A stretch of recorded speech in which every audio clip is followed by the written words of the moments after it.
So at this point of the course, you're already pretty good at working with the DOM, but there are still a ton of things to learn.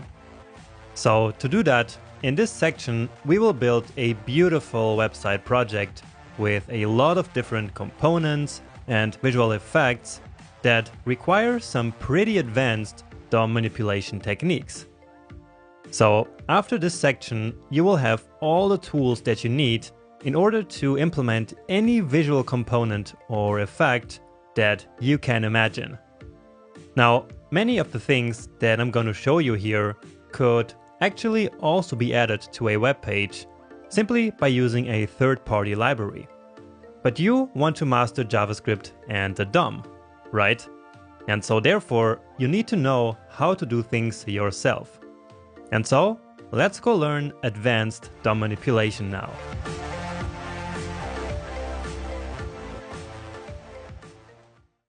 So in this section, we're going to build yet another project. So let's start by taking a look at it. So over the last two sections, we built the application for a fictional bank called Bankist. Now in this section, we're going to be building the kind of marketing website for the same fictional bank. So again, that's Bankist here. And so let's take a look at it. Now, of course, all of this HTML and CSS that you see here is already provided for you in the starter files. But all the effects that you see here going on will be built by us throughout this section. So maybe you already saw this section here fading in and moving a little bit. And also notice here what happens with these images. So it's basically lazy loading these images as we scroll to them. So here you saw also this section fading in. Maybe you already also noticed that the menu bar has become sticky here at the top. And when we hover over each of these links, then all the other links get grayed out. You see? And so all of that is done using JavaScript. And also here you get this nice pop-up window. And so again, that's JavaScript. Here we have this component, which is a tabbed component, which is pretty common to see in modern user interfaces. And so you will learn how to do this as well. Then again, this section here sliding in. And here we have the coolest component of all of them, which is this slider. So as we click here, you see basically we have these three slides with these three dots, and we are circling through them as we click these arrows or even these dots. So these dots, they work just the same as the arrows. And I'm sure you have seen a slider like this. And so now you will learn one way of building a really cool slider. Yeah, just like this one. And here again, we will have the pop-up window. And of course, if we click here, then we get a smooth scrolling animation to that part of the page. And the same here on this button. Okay, so you see there are a lot of dynamic effects going on here on this page. And so I hope you're really excited for this project because you will learn how to do all of them. And these are for sure some of the most important and commonly used effects that you will see on all websites. And so that's why I decided to include this project in the course so that you can learn how to do them yourself. I also tried to design a really nice and beautiful website, which looks like a real marketing page of a real company. And so if you include this in your portfolio, then I'm sure it will look really cool on your portfolio too.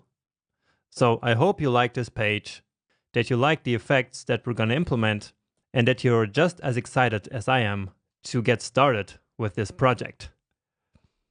So anyway, please open up your starter files that I provided for this project. And so there you have this big HTML file that I will explain you as necessary. Then this huge style sheet with hundreds of lines of code that I wrote just for this project. And then of course the script.js. Now here I already included the code for the modal window. because this is actually exactly the code that we wrote before in one of the projects. Remember that? So this is exactly the same. And so if we start our project, it should actually already be working. So let's open up here our console, live server. And so this is the page here. Now I'm seeing this page at, I think, 75%. Yeah, because otherwise it looks really ugly, right? And at this point also, nothing works yet as it did in the demo project, because the JavaScript is simply not yet written. And so, of course, nothing works here.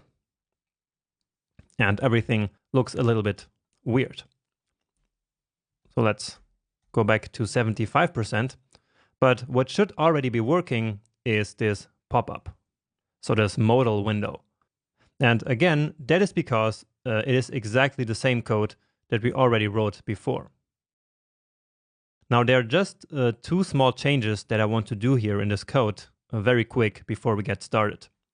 The first one is, watch what happens if we click this button here, like in this position. So you see that the page scrolled back to the top. And that is because, let me show you here. So that's because this is actually now a link and not a button. And on a link, when we have this hash here as the hyperlink, so as href, then that will make the page jump to the top. So that's the default behavior when we click a link that has this hyperlink here. And so if that is the default, we already know a way of preventing that default, right?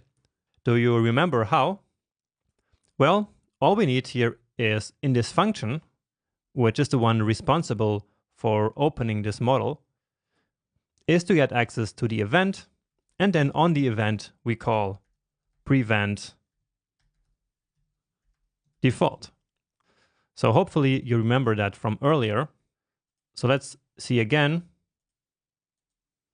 And this time the page didn't jump. So we fixed that.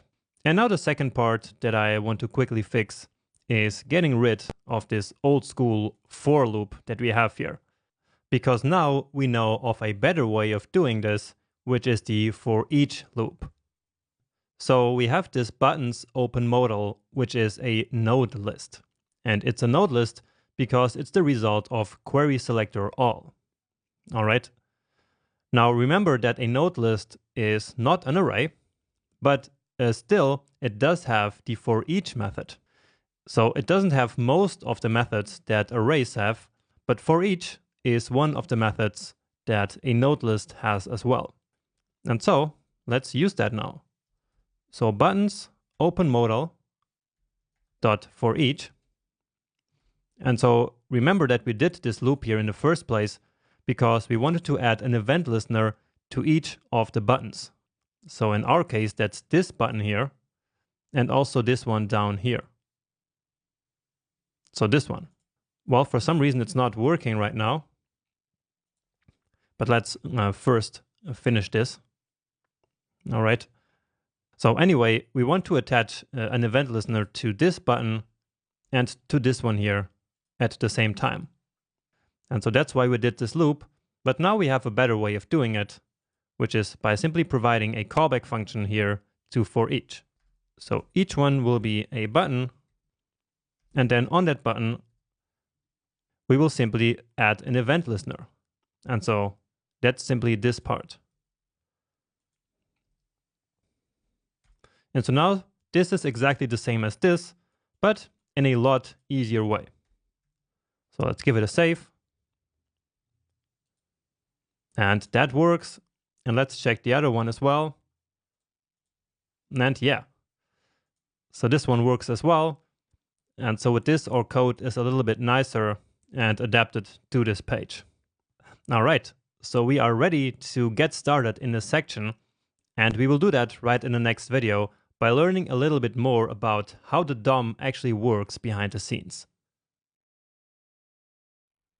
Let's start this section by learning how the DOM really works behind the scenes, and more specifically, how the DOM is organized internally. This will make it easier to understand everything else that's going to follow in this section. So first, remember that the DOM is basically the interface between our JavaScript code and the browser, or more specifically, HTML documents that are rendered in and by the browser. Now, we have written a ton of JavaScript code in this course so far, but many times completely without interacting with the browser. So without using the DOM, right?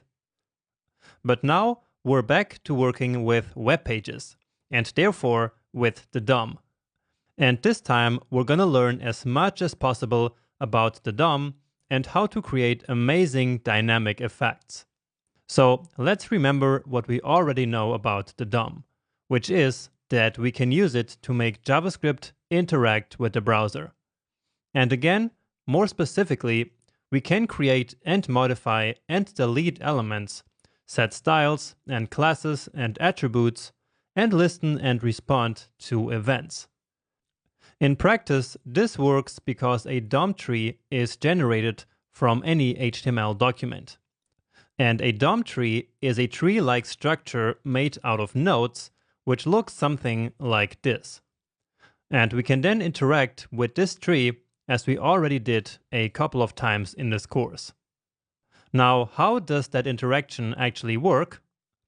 Well, the DOM is a very complex API, which, remember, stands for Application Programming Interface. So it's the interface that we can use to programmatically interact with the DOM.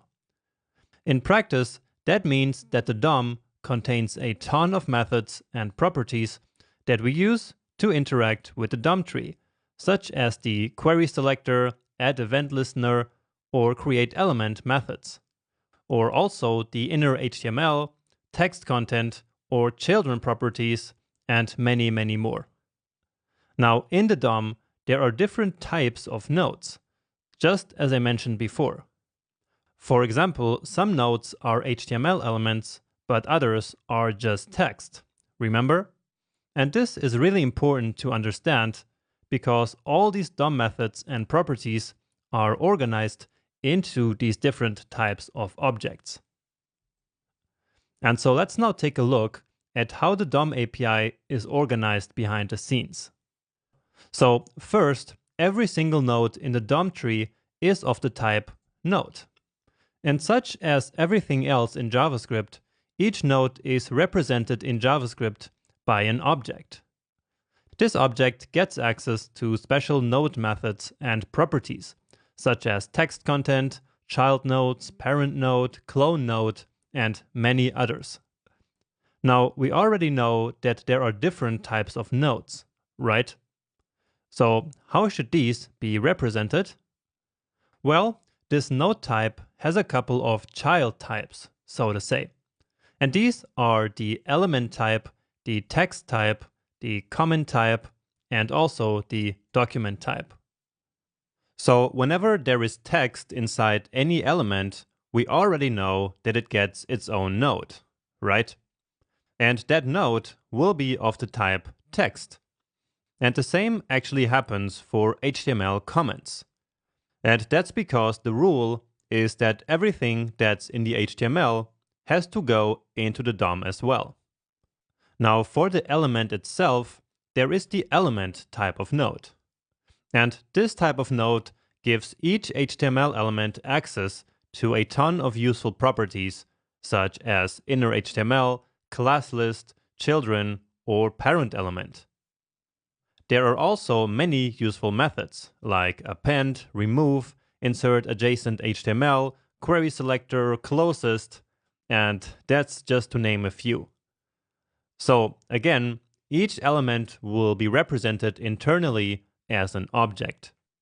Now, just to make this complete, the element type has internally an HTML element child type. And that element type itself has exactly one child type for each HTML element that exists in HTML. So we have a special type for buttons, a special type for images, for links, and so on and so forth. And that's important because each of these HTML elements can have different unique properties. For example, an image has a source attribute in HTML which no other element has. Or the anchor element for links has the href attribute which also no other element has. And so the DOM needs a way of storing these different attributes, and therefore different types of HTML elements were created in the DOM API. And just to make sure that we're all on the same page here, this diagram that I'm showing you here is of course not a DOM tree, right? So this is not a representation of any HTML document. This is just the way that different types of nodes are represented behind the scenes in the DOM API.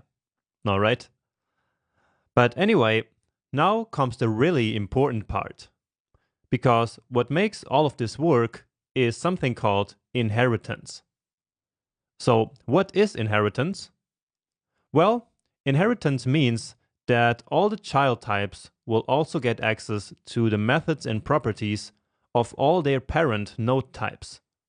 For example, an HTML element will get access to everything from the element type, like inner HTML or class list or all these other methods and properties. And besides that, it will also get access to everything from the node type, because that is also its parent type. Okay? So we can think of this as if the HTML button element, for example, is also an element and also a node. All right? Now, this may all seem a bit weird and confusing, but don't worry. We will learn why this kind of inheritance works very soon when we finally talk about object-oriented JavaScript. For now, what I want you to understand is that the DOM API is broken up into these different types of nodes. I also want you to understand that each of these types of nodes has access to different properties and methods, and that some of them even inherit more properties and methods from their ancestors in this organization. All right? Now, we didn't talk yet about the document node type. So, document, which we use all the time in DOM manipulation, is in fact just another type of node.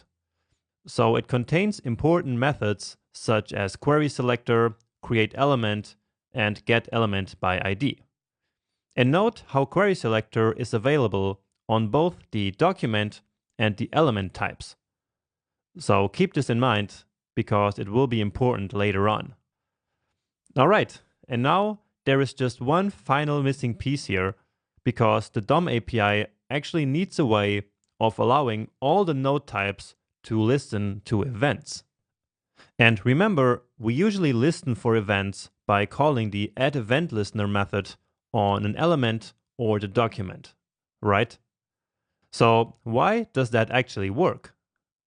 Well, it's because there is a special node type called eventTarget, which is a parent of both the node type and also the window node type. And so with this, thanks to inheritance, we can call addEventListener on every single type of node in the DOM API. Because all elements, as well as document and window, and even text and comment, will inherit this method. And therefore, we will be able to use addEventListener on all of them, just as if it was their own method. Now, just to be clear, we do never manually create an event target object. Okay? This is just an abstract type that we do not use in practice. This all really happens behind the scenes to make all the functionality work as we expect it to work. So, in a nutshell, this is how the DOM API works and is structured behind the scenes. There are still some simplifications here, but this is all that really matters. And I really wish that I could have had this diagram when I learned JavaScript for the first time, because I really think that this helps structuring all this information in your mind. Now, if you want to go even deeper than this, there is still tons of material that you can check out in the MDN documentation. And if you ask me, it's all really fascinating. But again, all that you need to know is really in this lecture. It took me a lot of hours to put this one together, but I think it was well worth it. And I hope you think the same. But anyway, let's now move on to the practical part of this section, where we will then finally use many of these things in action. In this lecture, we're going to learn how to select, create, and delete elements with JavaScript. Now, the goal of this lecture is more to be like a quick reference for you in the future, because these methods that I'm going to show you here are actually way more difficult to find and to understand from the MDN documentation. And so when you need some of these methods in the future, then all you have to do is to come back to this lecture and see how it works. And let's start by learning a little bit more about selecting elements. And I'm going to start at the very top of any HTML document. So as you know, that is the document. And so actually we do have a special way of selecting the entire document of any web page, so of any document. And that's document element. All right. So just document here is not enough to select the document element, because this is not the real DOM element. All right. So for example, if we want to apply CSS styles to the entire page, we always need to select document element. Okay. Let's just take a look here in the console. And so indeed, that is now the entire HTML here. Okay. And we can also easily select the head and body. So that's just head and dot body, as you can imagine. So this is not visible on the page, and the body is then also the entire kind of visible document. All right. So for these special elements, we don't even need to write any selector. But otherwise, as you already know, we can use query selector. So that's nothing new. For example, we can select the header element just like this, and this will then return the first element that matches this selector here. Now, if we want to select multiple elements, then we should use document.querySelectorAll. So again, we already used this one. And so here on this page, we have multiple elements with the section class. So basically each of these here are a section with the class of section. Okay.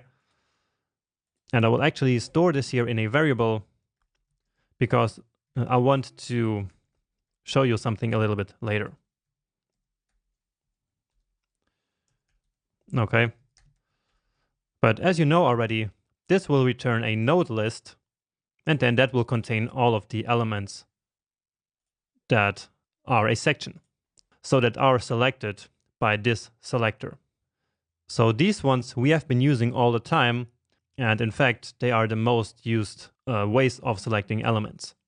Now, as you learned, hopefully from the previous lecture, these are available not only on the document here, like this, but also on all the elements, okay? And we actually use this a lot when we want to select child elements, as we will do a little bit later in this section, okay? Next, I think we also already talked about get element by ID. And so here we only pass the ID name itself without the selector. So this section here has the ID section 1. And so, yeah, we don't need the selector here. That's only for the query selector methods. All right. So I showed you this one because now there are also some others. So there are get elements, and that's elements, so with an S, by tag name. And so let's say we want to get all the buttons. So all the elements with the name of button, basically. So let's actually store this also, all buttons, and then log it to the console. Let's give it some more space here. And so here now you see all the buttons that are on our page. Now, what I wanted to show you is that this method actually returns an HTML collection. So that's different from a node list, because an HTML collection is actually a so-called live collection. And that means that if the DOM changes, then this collection is also immediately updated automatically. So for example, if I remove this button here, and I can do that by clicking inspect, and then that will select that button here, then all I need to do is to hit delete. And then if I go back here to the console and try to read the all buttons again, then you see that we only have 8 elements in here, while before we had 9, right? So that's something very important to keep in mind when you use this selector here, okay? And sometimes it's actually quite helpful to have an HTML collection like this, which updates automatically. Because of course, we can also delete elements from the DOM programmatically, not just manually, like I just deleted this button here earlier. All right. Now the same does not happen with a node list. So if I take this whole section here and delete it, and if I then try to read all sections, then I still have the same 4 elements here in the node list. And that's because this variable here was created by the time that this section still existed. And it didn't update itself as I deleted one of its elements. All right. So again, that's important to keep in mind. Okay. And finally, I also want to show you get elements by class name.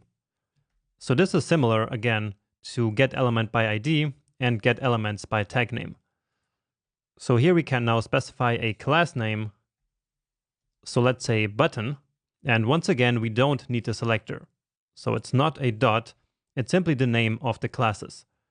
And this one will also return a live HTML collection. So just as I explained you earlier.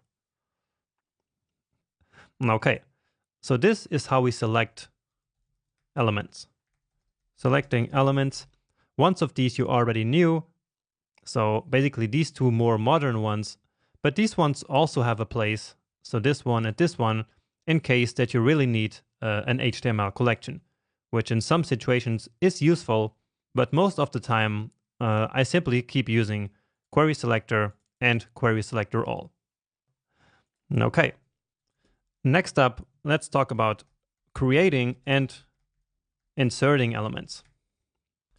Now, we can create HTML elements using the insert adjacent HTML function that we used before in the Bankist application. Remember? So we used insert adjacent HTML to create movements, right? And this is a quick and easy way of creating elements that I really like a lot and use the most, actually. So please go back to the Bankist application and remember exactly how it works, all right? So I don't need to talk about this one here again, and I will instead focus on some other ways of creating elements, because sometimes it's more useful to actually build the element a bit more from scratch, like more programmatically using a combination of some other methods.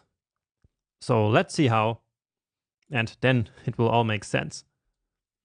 Okay, so let's use document.createElement. Okay, and then here we need to pass in the string of basically the tag name. So I want to create a div here now. And so this will return a DOM element that we can then save somewhere. And I'm calling this one message, and I will explain why in a second. Okay. So again, this here creates a DOM element and then stores that element into the message. Now that element is not yet anywhere in our DOM. All this is a DOM object that we can now use to do something on it, but it is not yet in the DOM itself. So it's nowhere to be found on our web page here. Okay, if we want it on the page, then we need to manually insert it into the page. But first, let's actually do something with it. So for example, we can add classes. And so now this is like any other selection that we have. Okay, so if we have an element in our DOM and select it, for example, using query selector here, like this, then the result is also a DOM object that we can use in our code. And this here is now just the same. It's just an object that represents a DOM element. And so, just like before, we can use, for example, class list on it. So class list, and then we can add, and I will add a class called cookie message. And that's because here we will now programmatically build an element which will display a small cookie message on the bottom of the screen. So I'm sure you've seen these on all web pages these days. They are quite annoying. So let me search here for cookie, and here you go. So this is the class that I created for this cookie message. And so this is the one we are adding now to our newly created element. Okay, let's get rid of this here. And now we can keep going. So for example, we can add text into the element. And as always, we do that using text content. So let's just say we use cookies for improved functionality and analytics, something like that. Analytics.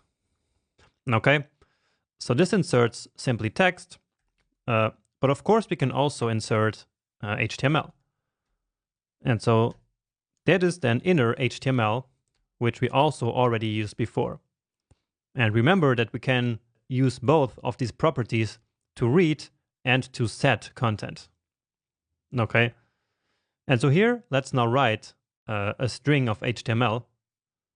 So let's copy this, and then we can also like add a button. Okay, missing the colon here. So let's add a button element.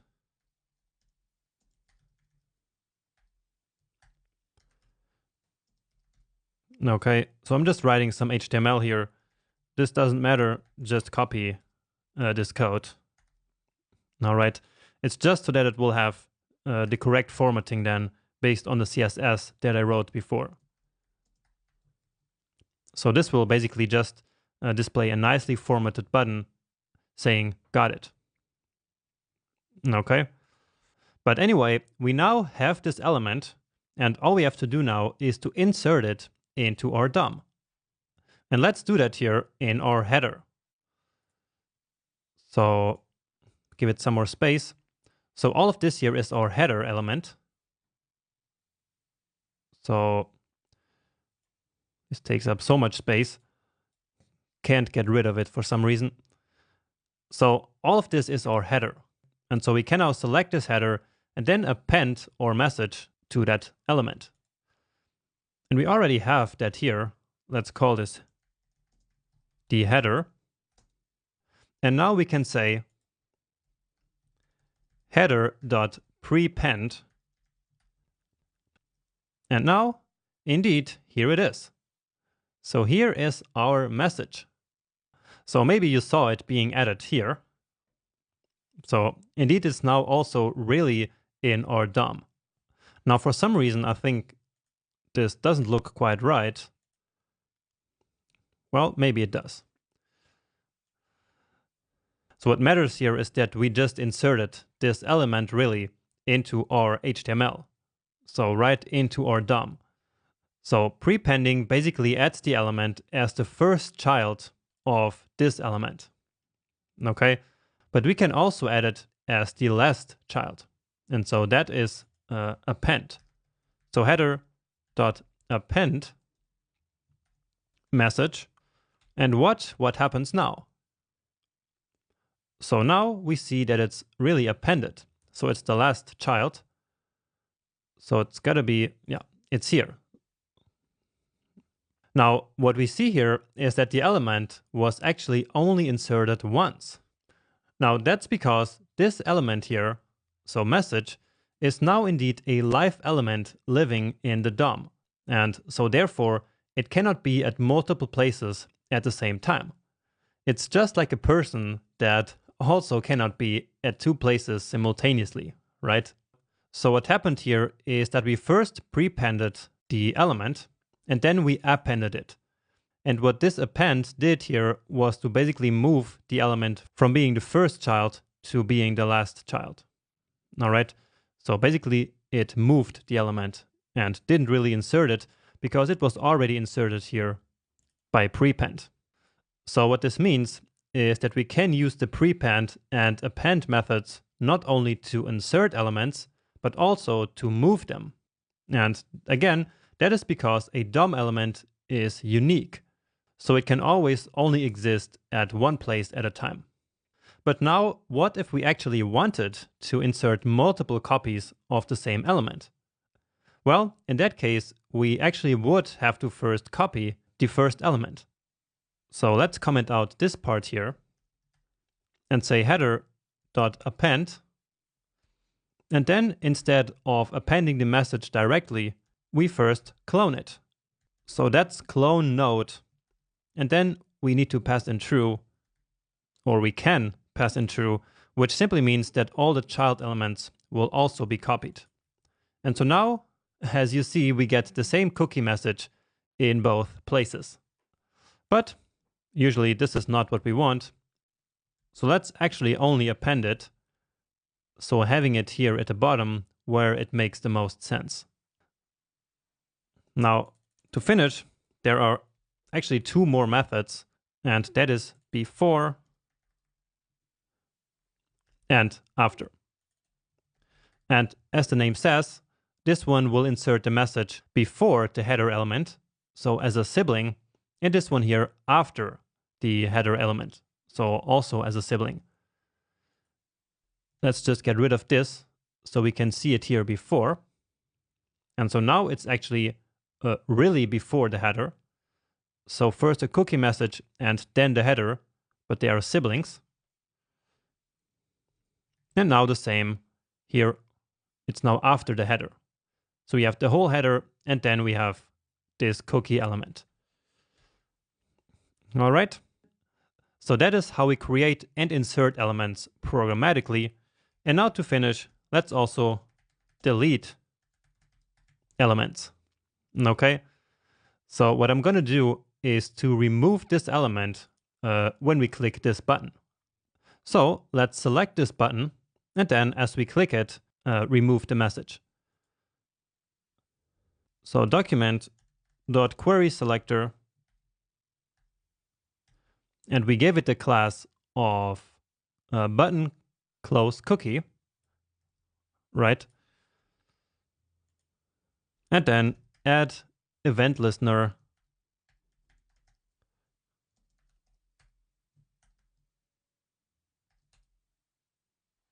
And now all we have to do is message.remove. And again, here we don't have to select the message element again because we already have it in memory. So we already have it stored in a variable. So there's no need to run a document.querySelector. Of course, we could do it, and it would work as well.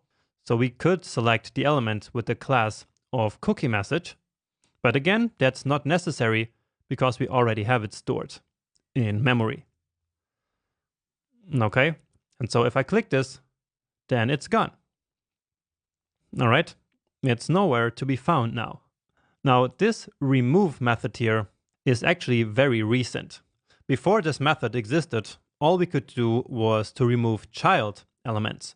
And so back then, we had to select the parent element first and then remove the child from there. So that would look like this. So message, and then we would move up in the DOM tree, remove child. and then again the name of the element that we want to remove. So this is a bit cumbersome, but again, this is how we used to do it, and I'm sure you will see this in some code bases, because many people also don't yet know about this newer way of doing things.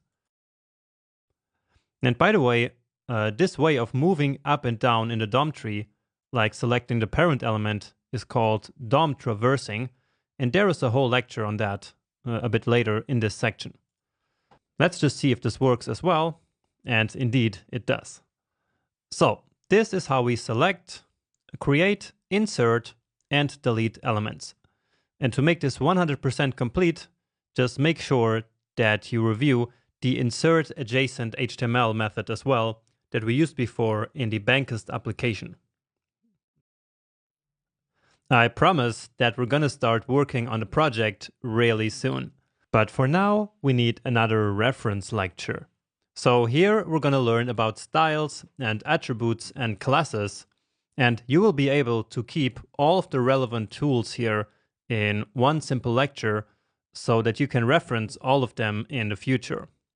And some of these tools we will use later in a project, but it's impossible to create examples for all the functions and methods that I'm going to show you now.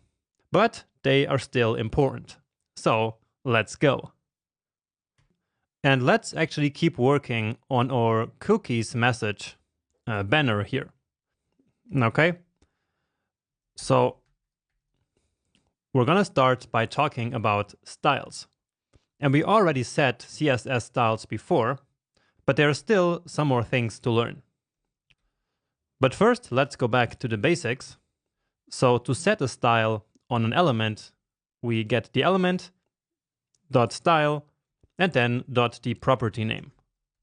And remember, this will have to use the camel case version. So background color, and then a string with the value. And so here the color that I want is this one. So it's this kind of dark blue. So indeed, now this style nicely got applied to our element.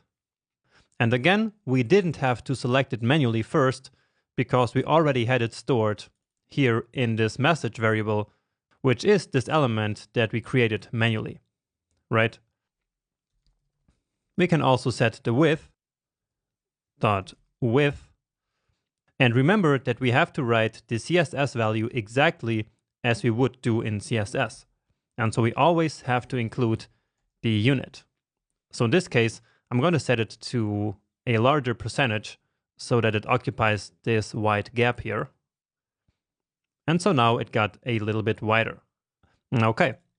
And remember that these styles are actually set as inline styles. So styles set directly here in the DOM. So here in the style attribute of this element, we now have the background color and the width. Okay? And so these, again, are called inline styles. Now, you might think that we are able to also read styles using this. So using the style property. But let's see what's going to happen. So message.style, and let's say we want to get the height. So let's see what we get. And we get, well, basically nothing. And that's because using the style property like this here only works for inline styles that we set ourselves, also using the style property. So it's going to work, for example, for the background color. So let's copy this one. And now, here you actually get the background color. And again, because it is an inline style. So a style that we set manually ourselves. But we cannot get a style that is hidden inside of a class, or maybe that doesn't even exist. So for example here, let's say we wanted to get the color. So the color is defined in the style sheet, but if we try to log it here, then it's nowhere to be found. Now we can still get the styles if we really want to. all we need to do is to use the getComputedStyle function. So that sounds a bit weird. And this is how it works. So getComputedStyle, and VS Code already suggests it here to me. And so here we need to pass in the element. So that's message. And now you see we get this huge object here. And so this contains all of the properties with all of the values. So this is huge. And so in practice, what we then do is to simply take a certain property like color from there. And so you see, this here is the color. Or let's say we wanted to height. And so this is the computed styles. So you see computed, which means that it's the real style as it appears here on the page. And even if we do not declare it in our CSS. So for example, the height, we didn't define ourselves, but the browser, of course, needed to calculate the height to display it. And so we can then get access to that value. And so you see it's this amount of pixels. So let's now say we wanted to increase the height of this message banner here by 40 pixels. So we could get this height and then simply add 40 to that. So let's create a variable called height, or actually let's do it directly. Let's say message.style.height should be equal to getComputedStyle.height plus 40, and then don't forget the unit. So 40 pixels. But now we're going to run into a problem, because as you see, this value here itself comes in pixels. So this here is a string, okay? Or actually all of this here, which is the same as we had before up here. So the result of this is a string. So here we're trying to add a number to a string, which of course is not going to work because, well, it has this pixel here. So let me show you that nothing here happened. But remember that we already learned about a nice function which can essentially take the number out of this string. So basically parse the number from here. And that is, remember, number.parse int or parse float. In this case, it's a floating point number. So let's use parse float here actually of this value. And then we need to specify also the number 10 in this function, remember? And so now it actually works. All right. So beautiful. It took that number here and only this number part without the pixels, added 40, and then added the pixel there. So that's a bit too much. So let's leave it like this. Okay, beautiful. So this getComputedStyle can become in really handy. But now finally, let's also work with CSS custom properties, which we usually just call CSS variables. So what I mean here is these variables that we have here. So all of these. They are called custom properties, but again, they are more like variables. And the idea of CSS variables is, of course, very similar to the idea of variables in JavaScript. So this way, we can change a value in many places all over our CSS files by simply changing the value here. Now, if we can change the value here, so here in our CSS, then we can also change it right from JavaScript. So let's go back here. Or actually, let's first see where these properties are defined. So they are defined in the document root. And so in JavaScript, that is equivalent to the document. So basically the document element. All right. So document.document element, as we learned in the last video. Okay. So that is the root that we just saw in CSS. And now again, style. But now we can do set property. Okay. And then the name of our custom property. So let's say we want to change our primary color So color, primary, and then the value that we want to set it to. Let's say orange red. But of course, any color value would work here. And so you see that everywhere in our style where we used this color, which is a nice green color, now turned orange. So here, and really all over the place. All right. So with this, we can easily change the style of our page simply by setting one property. All right. So with custom properties, we cannot do it like this here, but instead we need to use set property. And then we pass in the name of the property and the value. And by the way, we can do the same for all properties. So we could also use set property to set the color or the background color or the width or really whatever we want. Okay, but usually it's just easier to simply do it like this. And that's why I always do that. Okay, so that's it for styles. Let's talk a little bit about attributes now. All right, so in HTML, just to remember, all of these are attributes. So this source, alt, even the class and the ID are simply attributes of this element. And so in JavaScript, we can of course access and change these different attributes. So let's actually select that logo that I just showed you. And the class of that is nav __ logo. So that's 2 underscores. And so now we can access some of these, let's say, default properties. So like the alt or the source attribute. So you see, here we get the alternative text, which is this alt, and then also the source. Now this looks a bit different than the one we have here, but more about that in a second. All right, so this works because on images, they are supposed to have the alt and the source attributes on them. And so if we specify them in HTML, then JavaScript will automatically create these properties on the object. Okay, but if we add some other property that is not a standard, then JavaScript will not automatically create a property on the object. So let's add, for example, designer and set it to Jonas.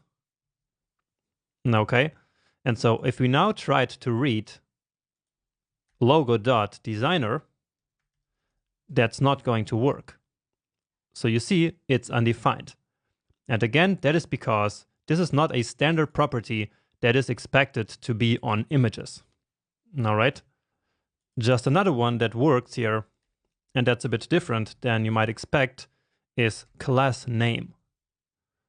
So the class name of this element is just this class. And so you might think that it should be just class, but for historical reasons, it has to be class name like this. Okay. So this is a non-standard, and that's why it doesn't work. Okay, at least it doesn't work like this, but of course there is another way of reading this value from the DOM. It's just a little bit more difficult, but it's not a problem. So we can use get attribute, and then here we can pass in the string designer, and that indeed it returns to us Jonas. All right. Now, just as we can read these values for these attributes, we can also set them. For example, we can say logo.the alt text should be beautiful minimalist logo. And so now let's check that out. And so indeed, that is the, well, that's actually the hero. So what I want is this. So yeah, it says beautiful minimalist logo now. All right.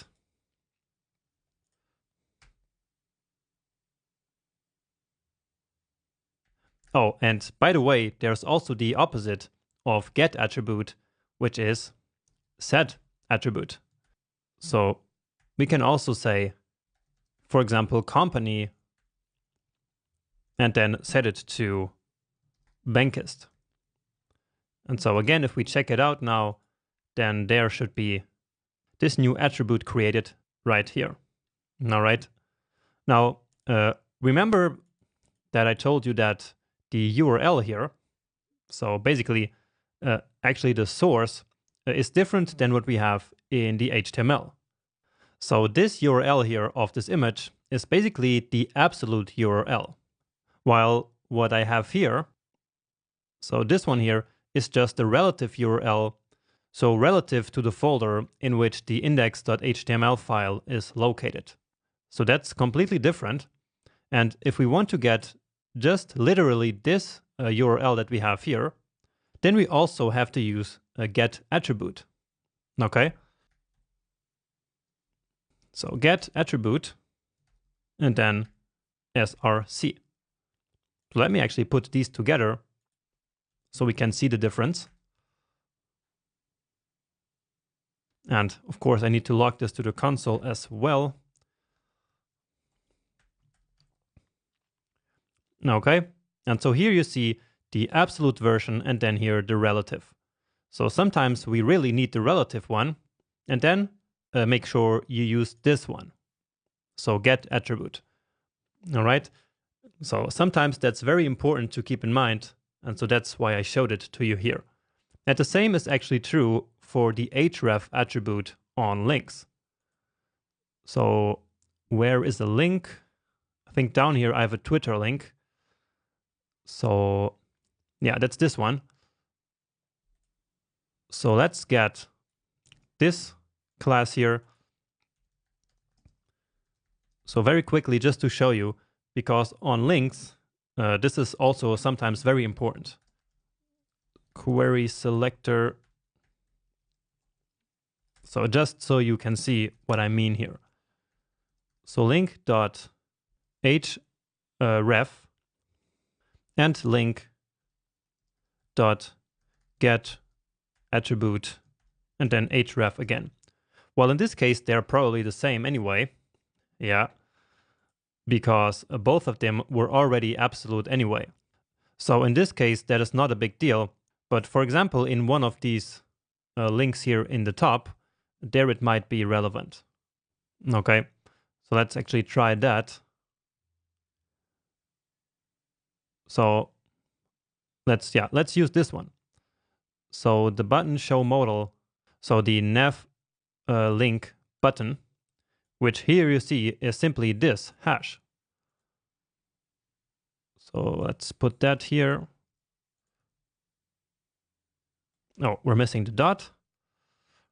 And now indeed you see that the href property is the absolute URL once again, while using get attribute simply returns the URL as I wrote it in the HTML. Okay. Finally, there is also a special type of attributes, and that's data attributes. So data. And data attributes are a special kind of attributes that start with the word data. So let's add one here to our image here. And let's say, so data version number equals 3.0. Okay. So again, it has to start with data. All right. And then dash and then whatever we want. Okay. And what's special about this is that now this attribute is at logo.dataset and then .version number. And here that's dataset. Don't know where that came from. Okay. And so here we use camel case, where here we have the dash. Okay. So just like property names, we need to transform this here into camel case. So that's important to keep in mind. Okay. So for these special attributes, they are always stored in the dataset object. And indeed, then down here we have that 3.0. So we use actually data attributes quite a lot when we work with the UI, especially when we need to store data in the user interface. So basically in the HTML code. And we will see how useful that can be throughout the rest of this project and of the course. Finally, to finish this year, just to make it complete, let's talk about classes. And even though at this point we actually already know all there is to know about classes. So you know that there is logo.classlist.add, and I will not do anything here. So there is add, remove, there is toggle, and there is contains. Okay, so these are the 4 that you really need to know. And here apparently we need to pass in something. Maybe the empty string works, but I'm not sure. Well, apparently it doesn't. Let's just write some name here. Just C for class. Okay. And keep in mind that you can also add multiple classes by passing in multiple values. And of course, here I'm just writing completely fake class names just to make a point. Okay.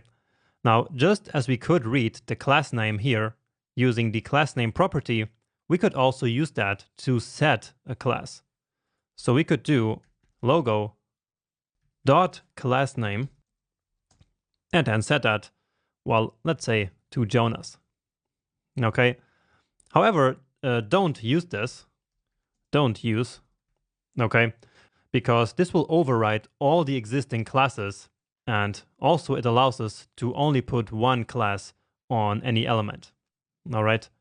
So again, only one class, and it will override whatever is already there, while these 4 methods here make it really nice to work with the classes by simply allowing us to add and remove classes based on their names without interfering with the classes that are already there.